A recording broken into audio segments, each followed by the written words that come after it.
이 주사가 유제의 대표적인 주사예요. 자, 그래서 이제 제형을 보면 흰색 또는 거의 흰색의 전질 빈등한 유사객이 든 무색 투명한 IR 주사제.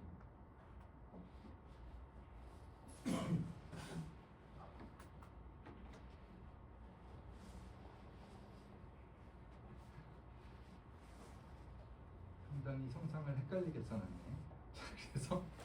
그래서 지금 보는 것처럼 스폴 주사라고 하는 주사는 주성분으로 프로포폴을 함유하고 있는 주사예요. 자, 그래서 이 의약품의 효과는 효능 효과를 보면 이제 전신 마취 유도 및 유지예요. 그래서 약물은 이제 우리가 수면 내시경을 할 때 사용이 되는 주사제인데 결국 이제 수면 마취를 하기 위해서는 약효가 우리 이제 뇌에서 약효가 발휘되는데 이 약물은 프로포폴이라고 하는 이 약물은 물에 매우 난용성인 약물이에요. 자, 그래서 이 약물을 물에 매우 난용성이기 때문에 물에 잘 녹지 않는단 말이야. 그런데 이 약물을 뇌로 보내야 돼. 그래야지 수면 마취가 시작이 되겠죠. 그러면 첫 번째 방법은 먹는 방법이 있어요. 이 약물을 먹어서 효과를 나타낼 때까지 기다리면 되는데 우리가 이제 경구로 약물을 복용을 하게 되면 위장관 내에서 약물이 흡수가 돼서 전신 혈류를 타고 그리고 뇌까지 가야 되겠지. 그러면 아무리 빨라도 30분에서 2시간 정도 지나야지 약효가 나타나요. 그러니까 수면 마취를 하기 위해서 이 약효를 나타내는 데 시간이 너무 오래 걸리는 거죠. 그래서 가장 빠르게 신속한 효과를 나타내려면 주사로 투여를 해야 되는데 주사로 투여하려다 보니까 약물이 물에 녹지 않는 거죠. 그럼 물에 녹지 않는 약물을 고체 입자로 주사하게 되면 어떤 문제가 발생을 해요? 모세혈관을 다 막아버리겠지. 그러니까 이 약물을 투여하기 위해서는 뇌까지 빨리 보내기 위해서는 주사로 투여를 해야 되고 고체 약물로 주사할 수 없으니 이 물에 녹지 않는 약물을 대두유에 즉 기름에 녹인 후에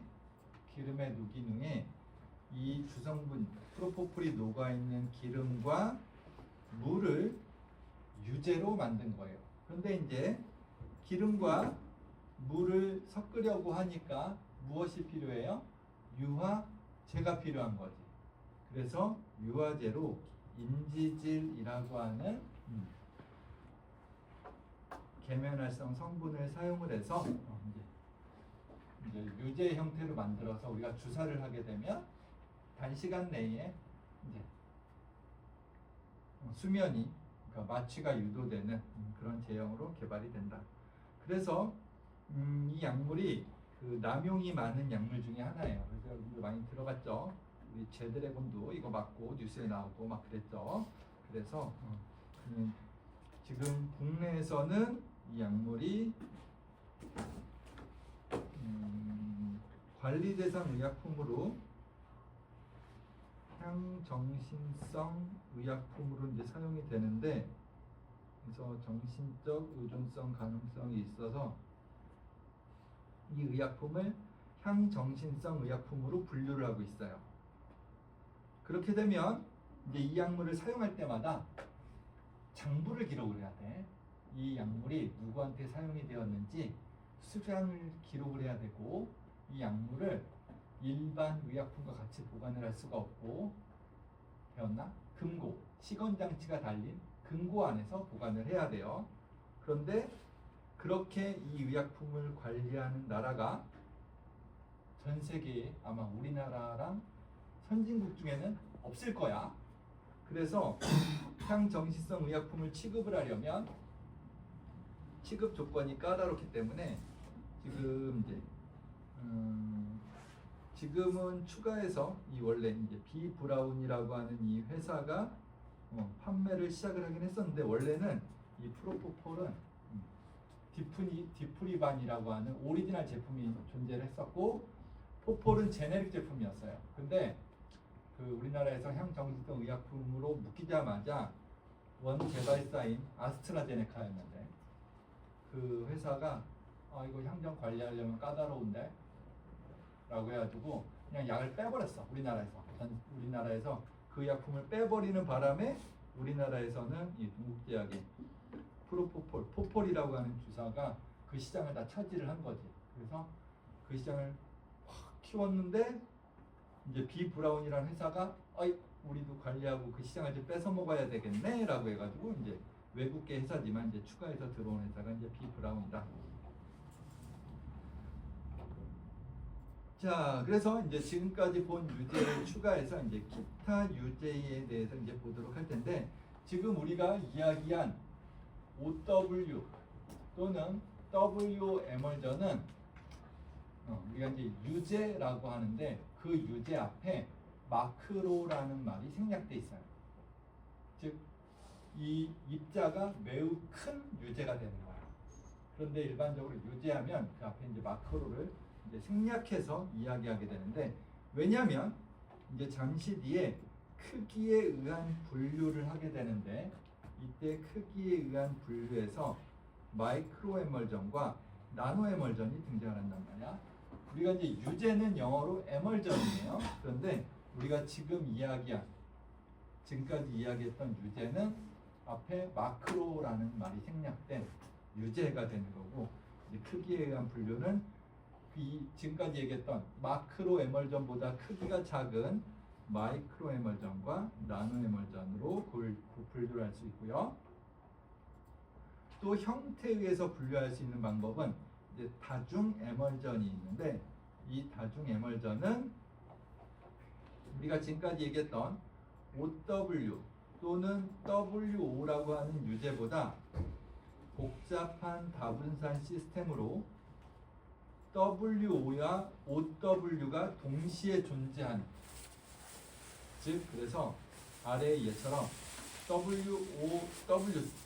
OWO처럼 이 유제들을 보면 WO도 있고 OW도 있는 거예요. 그래서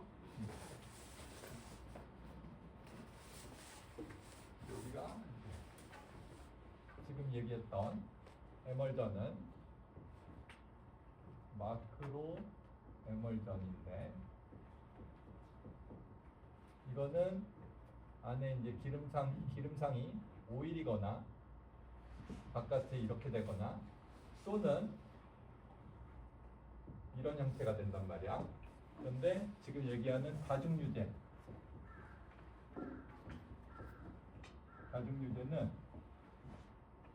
바깥이 물인데, 그러면은 기름방울이 있겠지. 기름방울이 있는데 이 기름방울 안에 또 물방이 있는 거야. 그렇게 해서 WO도 있고 OW도 있고, 반대로 오일상이 있는데 물상이 있고 또 그 안에 오일상이, 이렇게 여러 겹으로 되어 있는 것을 우리가 이제 다중유제다라고 이야기를 합니다. 그래서 이런 복잡한 형태의 다중유제를 만들기 위해서는 사용되는 계면활성제의 비율을 잘 조절을 해서 이제 제조를 하고요. 그리고 이렇게 복잡한 형태의 다중유제를 만드는 이유는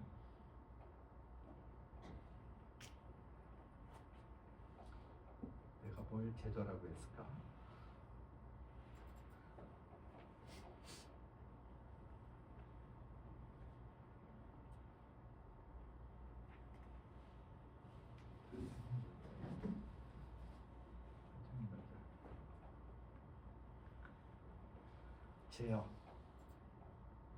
제어가 아니라 제어. 제어, 지속, 표적 전달, 효소 고정, 마찰폐 등의 목적으로 이러한 다중유제를 제조를 하게 됩니다. 자, 그리고 이제 두 번째로 볼 유제는 우리가 지금 이야기했던 이 마크로 에멀전보다 이 분산상의 크기가 매우 작은 에멀전의 종류를 지금부터 보려고 합니다. 그래서 이런 지금 얘기했던 에멀전보다 크기가 작은 에멀전이 두 종류가 있는데 하나는 마이크로 에멀전이야. 그래서 나노 에멀전은 이 마이크로 에멀전 뒤에 나온 에멀전이에요. 왜 그러냐면 이제 이 우리가 지금까지 얘기했던 이런 불투명한 에멀전, 우유 같은 경우 불투명하다고 그랬죠. 이런 에멀전을 마크로 에멀전이라고 했어. 그런데 이 기름과 물과 계면활성제의 특정 영역 내에서 유제가 만들어지는데 이렇게 불투명한 유제가 아니라 투명한 유제가 만들어지는 비율이 있는 걸 확인을 했어. 그러다 보니까 얘네는 안에 있는 입자가 크니까 마크로 에멀전이라고 하자. 그리고 이 투명한 애는 안에 입자가 작으니까 크다의 반대말인 작다라는 의미에서 마이크로라는 말을 붙였어. 마이크로 에멀전이라고. 그래서 마이크로 에멀전이라고 하는 것은 열 역학적으로 안정한 상태의 작은 크기, 즉 1에서 100나노미터의 작은 크기가 되기 때문에 이 작은 크기의 액적이 우리 눈에 보이질 않아요. 그러다 보니까 지금 오른쪽처럼 우리가 알고 있는 에멀전, 마크로 에멀전은 불투명하단 말이야. 그런데 마이크로 에멀전은 지금 보는 것처럼 투명해. 그리고 이러한 투명한 에멀전은 지금 보는 것처럼 물과 기름과 계면활성제의 특별한 조합, 즉 이 내부의 영역 내에서 비율에서 이러한 투명한 에멀전이 만들어지는 것이 확인이 돼서 그래서 이름을 마이크로라고 붙였단 말이야. 그래서 이 마이크로 에멀전은 안정해. 그리고 맑고 투명하게 보여. 그런데 그 뒤에 작은 크기의 액적을 함유하는데 이 마이크로 에멀전이랑 다른, 즉 열역학적으로 준안정형인 에멀전이 있다는 게 또 발견이 됐어. 그러다 보니까 이름은 이미 붙였다란 말이야. 마이크로라고. 그치? 마이크로 에멀전이라고 붙여서 얘를 갖다 썼어. 실제로는 나노미터 단위 내지만 마크로보다 작다라는 의미에서 마이크로라는 의미를 붙였단 말이야. 그런데 그 뒤에 발견된 에멀전을 봤더니 얘도 100나노미터 이하야. 마이크로 에멀전이랑 크기가 겹쳐. 그런데 얘는 안정했는데 얘는 안정성이 얘보다 떨어져. 그래서 고민을 하다가 이름을 나노라는 말을 붙이게 된 거야. 자, 그래서 마이크로 에멀전이 크기가 나노인데 왜 나노 에멀전이라고 안 해요? 라고 따지면 안 돼. 알았지? 얘가 마지막에 만들어져서 그래. 그전에는 얘는 작다라는 의미였던 거예요. 마이크로라는 의미가. 자, 그래서 이 나노 에멀전이 만들어졌는데 얘는 마이크로 에멀전이랑 다르게 열역학적으로 준안정형이다. 그러면 마이크로 에멀전 얘는 열역학적으로 어떨까? 불안정이지. 그치? 얘는 불안정. 그 다음에 마이크로 에멀전은 안정. 그리고 나노 에멀전은 그 사이인 준안정형을 갖는 에멀전이 발견이 돼서 이렇게 명칭을 붙이게 된 것이다. 자, 그리고 이 마이크로 에멀전, 나노 에멀전은 마크로 에멀전보다 이렇게 크기가 작은 크기로 제조가 되는데 이렇게 작은 크기로 제조하기 위해서는 보조계면활성제라고 하는 게 추가적으로 사용이 돼요. 그래서 계면활성제와 보조계면활성제 이 두 가지가 액적의 합의를 방지하는 효과를 나타내게 되고 이 마이크로 에멀전과 나노 에멀전은 이제 주로 언제 사용이 되느냐라고 한다면 남용성 약물을 가용화시킬 때 아까 이제 프로포폴을 얘기한 것처럼 이런 포폴 주사를 얘기한 것처럼 물에 잘 녹지 않는 약물들을 가용화시키고자 녹이고자 만든 제형이 된다. 자, 그리고 이제 실제 이런 마이크로 에멀전이나 나노 에멀전은 이런 상상 평형도를 이용해서 모든 영역에서 물과 기름과 계면활, 여기 지금 보면 이 아래 있는 영역이 계면활성제와 보조계면활성제의 그런 비율의 혼합물이에요. 그래서 모든 영역에서 관찰되는 게 아니라 특별한 영역에서 관찰이 된다. 그리고 여기서 F와 G라고 표현한 것은 이제 F는 유동성이 있는 그런 액체인가 반면에 G는 겔 타입의 그런 마이크로 에멀전이 만들어져서 이런 영역이 특별한 비율에서 이렇게 형성이 되는 것이 관찰이 돼서 우리가 명명을 그렇게 하게 되었다.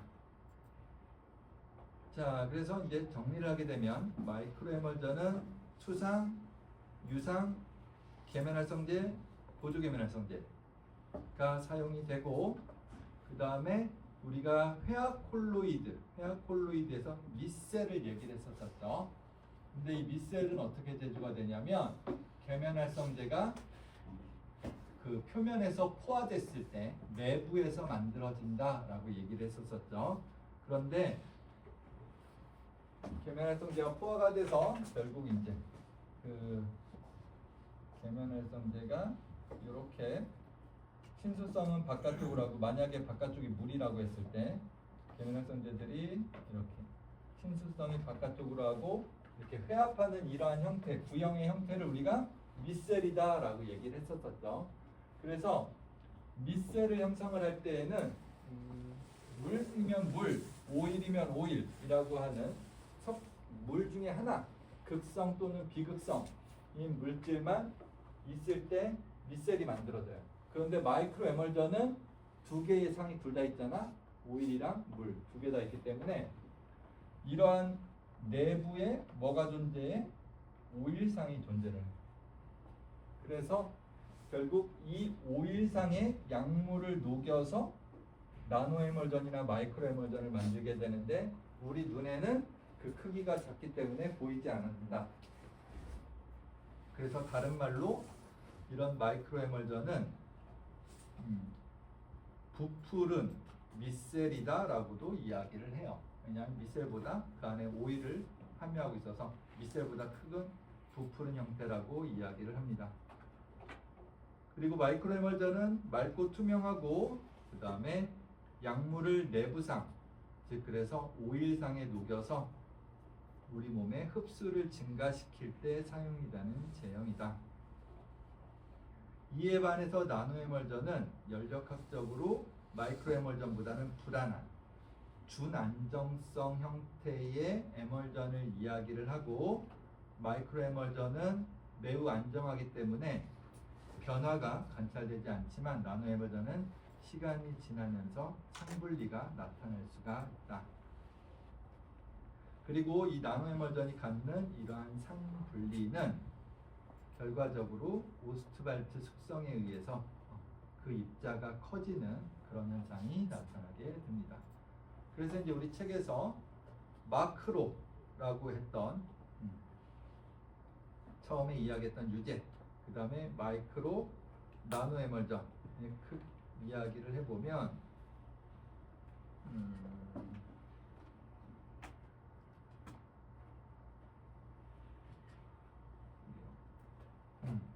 자, 연력학적으로 마크로 에멀전은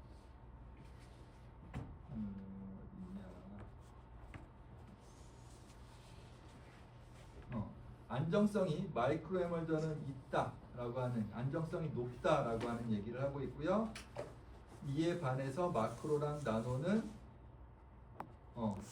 연력학적 안정성이 없다. 그리고 동력학적 안정성을 봐도 마이크로 에멀전은 안정하지만 나노 에멀전은